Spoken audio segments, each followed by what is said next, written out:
Assalamualaikum warahmatullahi wabarakatuh.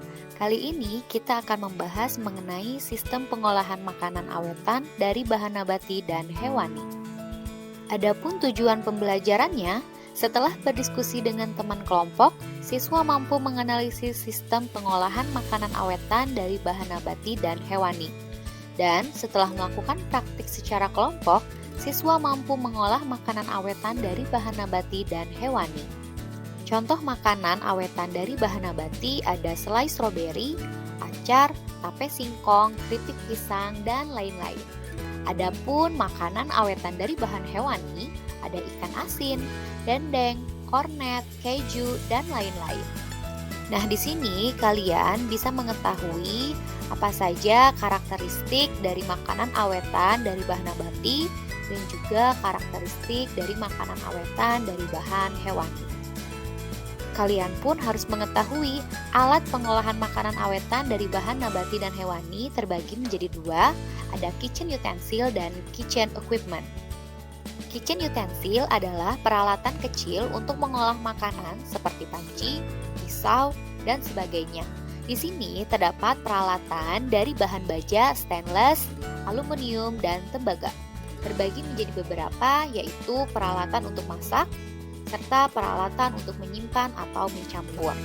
Masih di bagian utensil, dengan bahan baja, stainless, aluminium, dan tembaga, terdapat peralatan kecil serta peralatan untuk memotong. Selain utensil yang dari bahan baja, di sini terdapat peralatan dari kayu serta peralatan dari plastik untuk memasak.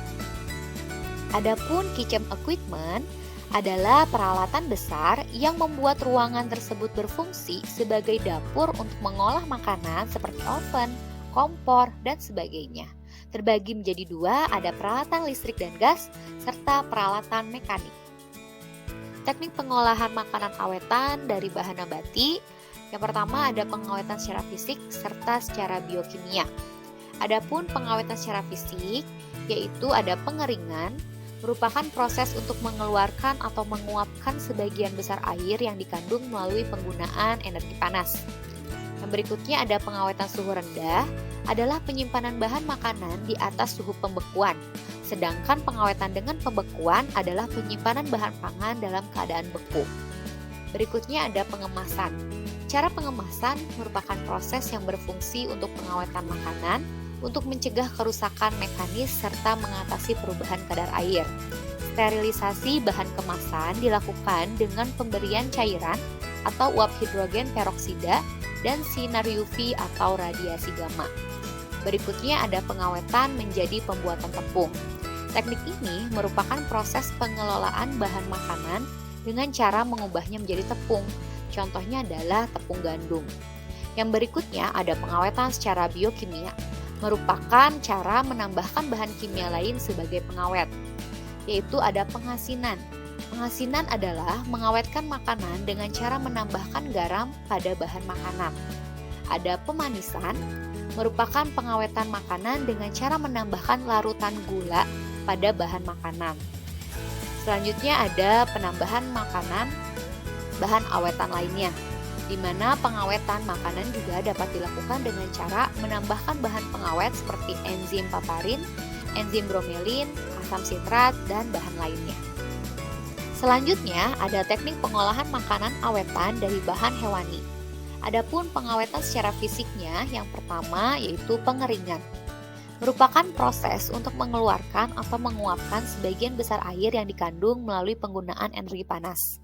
Yang kedua ada pengawetan suhu rendah, adalah penyimpanan bahan pangan di atas suhu pembekuan. Yang ketiga ada pengemasan. Cara pengemasan merupakan proses pengolahan makanan yang berfungsi untuk pengawetan makanan, mencegah kerusakan mekanis perubahan kadar air. Yang keempat ada penggaraman, di mana pengawetan makanan menggunakan garam. Yang kelima ada pengasapan. Proses pengasapan biasanya untuk mengawetkan jenis ikan. Yang keenam ada penambahan bahan pengawetan lain, di mana menambahkan bahan pengawet lain seperti enzim paparin, enzim bromelin, asam sitrat, dan bahan lainnya. Selanjutnya ada proses pengolahan atau pengawetannya. Yang pertama ada pendinginan. Cara ini merupakan cara pengawetan makanan dengan pendinginan yang mudah dilakukan, cukup dengan menaruh makanan yang ingin diawetkan pada suhu yang rendah, mulai dari minus 4 derajat Celcius sampai 0 derajat Celcius. Yang kedua ada pengasapan.